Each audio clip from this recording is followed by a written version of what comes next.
Edvis Jackson from the Detroit Global Shapers Hub.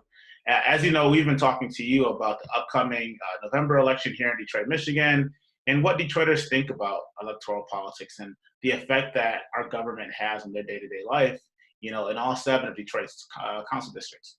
So today we have a very special guest, I think really special to me. I've known her since high school, Kelsey Hubbell. She's kind of a local legend, I think. Everyone tends to know Kelsey if you spent enough time in Detroit. And so, yeah, Kelsey's here to speak to us today about some of the work she's done in the past with different civic engagement organizations. As a lifelong resident of Detroit, what's been her perspective and what is her perspective on Detroit electoral politics and elections and why they may or may not matter to Detroit residents. Thanks for joining us, Kelsey. How are you? Thanks for having me. I'm doing well. Good. How are Survived you? COVID? I did, yes. Good. Unscathed. Yes. Oh, So I think one thing that is kind of interesting, and I actually didn't include this in our questions, is that you're an avid biker in Detroit. And so I guess to kick us off, it's almost like an icebreaker. Like in a few sentences, how has biking affected your perspective of the city? Well, I think any city is more interesting on a bike. It gives you like a good in between that cars and walking don't. You're able to cover a lot of ground, but also take a lot in. So in Detroit specifically, it's allowed me to like see parts of the city that I wouldn't necessarily go to or experience otherwise. Also in Detroit, I think that cycling, I feel privileged to have been engaging in the cycling community and mobility in the city for a long time. And I think that it's a great way to get around, and we have a lot of, transit issues and other accessibility issues. And I think bikes are a great solution or a facet of the solution. Yeah. It's kind of interesting because we talk about Detroit as a motor city. And I suppose that how we often think about Detroit can be very different from the reality of people who are on the ground. And I guess cycling, in a way, can kind of like you really feel and experience the city versus what you might see on the news or what you might read about in a book. No? Mm-hmm. Well, and not to mention, it's better for the environment. It's good for your body. All of those things. So awesome. So tell us a little bit about your family's history or your own history in the city of Detroit. Where'd you grow up? How they get involved in politics, government, all that kind of stuff. Sure. So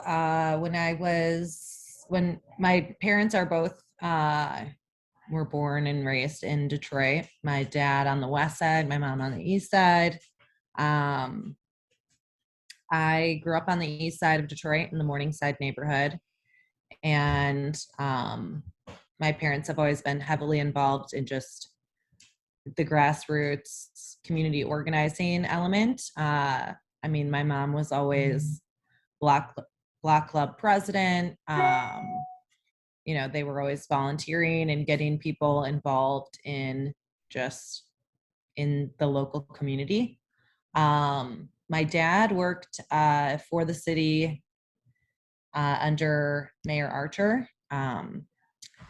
He ran the Civic Center, so he was very involved in programming for Hart Plaza and Kobo and all of that. He was pretty much ahead of his time when it came to mobility and really had a vision for Detroiters and Metro Detroiters and people around the world coming here, and saw a lot of promise and potential in the city. And my mom has always worked in nonprofit and the social justice side of things. So I've got good roots.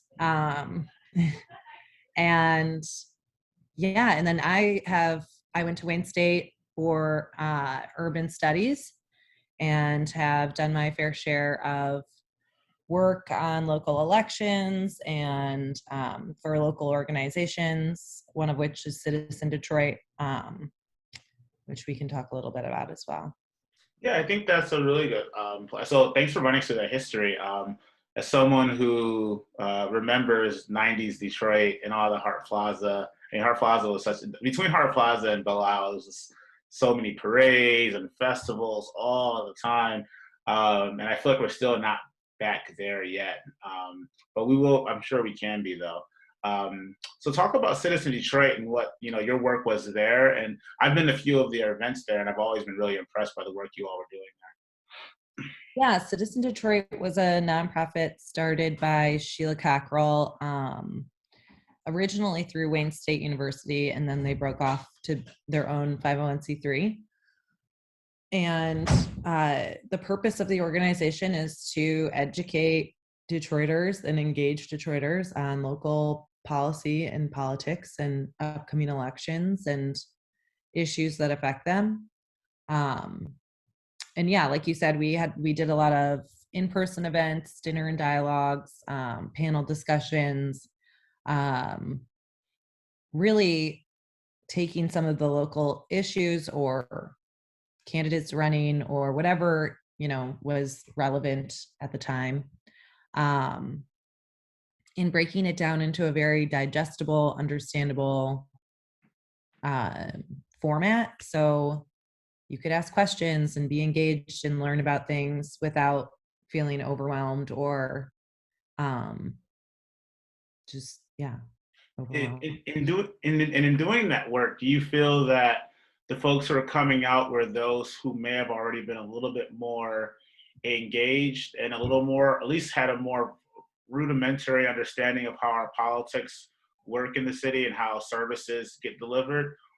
Or did you get a good number of opportunities to interact with people who really, just may have just been invited to the event by somebody and really didn't understand how their water, was maintained and how their trash got picked up and how their neighborhood was kept safe? Well, I mean, we had a pretty consistent and well attended group of constituents. But I do feel like most of them they're older, they've lived in Detroit, they've been civically engaged, that's why they're there. um, and part of my role as doing community engagement was to grow that and to get in touch with younger people, with people that were new to Detroit,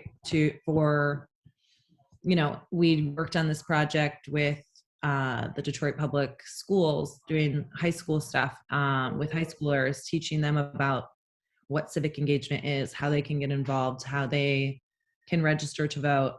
So unfortunately, I think a lot of our following was it's not unfortunate, but they were very civically engaged already. And one of our challenges, which I think, we made great strides. We started Distilled Democracy, which was targeted at a younger audience and a little more fun and just low hanging fruit, easily accessible. And then our project with the Vote Box and high school students was really great. The pandemic kind of cut that a little bit short, but we were able to engage with the seniors at Cass Tech and get them all registered, and explain how the process works and why it affects them. I think a lot of people have distrust in government and just have kind of written it off as something that doesn't necessarily affect them, when the reality is everything that engage with is part of government. So Yeah. And what would you say were some of the in talking to folks, and then as a resident in Detroit, what are some of the common misconceptions you encounter about the role of local government and what it does and what it can and what it can't do essentially? I think people just don't think that their vote matters. What's the difference between one person's vote, which I think can be a challenging thing to explain to people. And that voting is all they can do.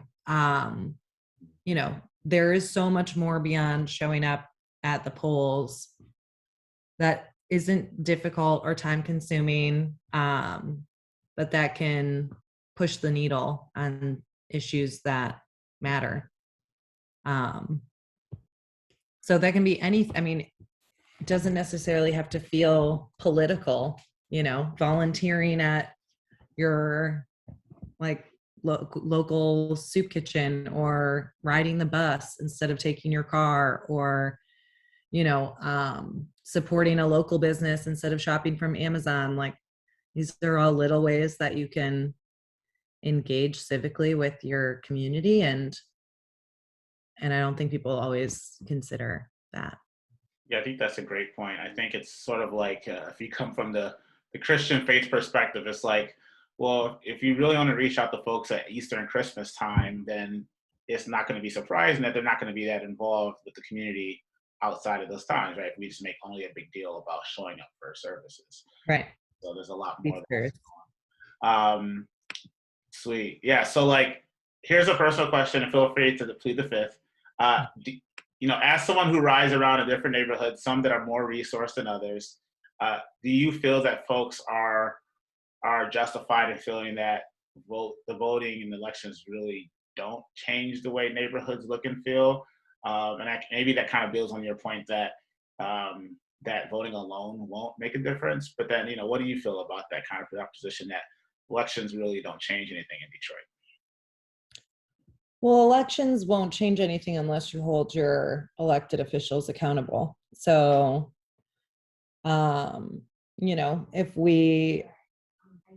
Detroit also has a history of, I feel like there's a lot of name recognition when it comes to how people are elected in this town. And I think there has been some progress being made where, there are new people at the table, which I think is great. But whether it's a new progressive candidate or an old school Detroit family that's, been a part of politics forever, you just we need to hold them accountable. Your job doesn't just stop once you're elected, So I think engaging beyond just the ballot box, whether that's attending meetings, whether that's calling or emailing your elected officials, they work for you. So I think we forget that, or people don't fully understand that you gave that person a job. Now you get to ask them for certain things and hold them accountable. Awesome. Yeah, I think that's a reminder for folks like you and I who have encouraged folks to be engaged, is to not just to make sure that our energy is consistent throughout 4 years, and not just coming around in the fourth year hey guys, you gonna vote? All right, cool. So just to wrap up, and this has been great. Final question: if you could send a message to folks running for mayor and city council this fall, what would it be? And I guess you can kind of contextualize that with our overall discussion of keeping Detroiters engaged with what's happening, and believing in this, and believing that the system actually does work for them. What would I say? It can be short and sweet. It can be long. I think, yeah, it's important to meet your constituents where they're at. I think a lot of people that have been consistent voters will continue to vote. There's data that says if you start voting at 18, like you will continue to vote for the rest of your life. But what about those other people that aren't? They're not coming to these civic engagement events. They're not, paying attention to this. So how can you be more creative and strategic and thoughtful about engaging with folks that aren't paying attention? Maybe that just means diversifying how you're connecting with people. Lots of Detroiters don't have cars, or are moving frequently, and have to be contacted in other ways. Maybe that's going to churches, going to community events, just getting a little more creative about reaching out to those folks that are not engaged or don't have much interest in being engaged. Gotcha. May have to attend some drag racing meets. Yeah, there you go. Go get yourself a charger and you'll fit right in. It'll be great. Cool. Did I tell you that I had a charger for a few weeks? You had a charger? It was my rental car. Oh my gosh. Did it bring out the inner demon in you, or was it like, did the inner demon attract you to the charger? Well, I had only a choice between a charger and a minivan, so I went with the charger. And I'm like a baby when I drive, so like. Oh my gosh, yeah, I'm 10 and 2 all the way, like. Yeah, I'm like, oh my gosh, I'm going 60. Well, I didn't really deserve the charger, but. No underlights. Yeah, no donuts for me. Nice. Well, on that note, do you want to plug anything that you're working on for the public interest? Anything that, where can folks follow your public moves? Yeah, well, I currently work for Detour Detroit. So that's a great local organization that covers all of this stuff and local elections and candidates. So if you're looking to find equitable and accessible journalism on the local level, detourdetroiter.com, or Instagram, Facebook, all that stuff. So bingo. Well, thank you so much for your time. I'm wishing you a sunny Thursday. It's and Thursday. Oh my gosh. And enjoy many more bike rides. Thank you. I'll talk to you soon. Take care.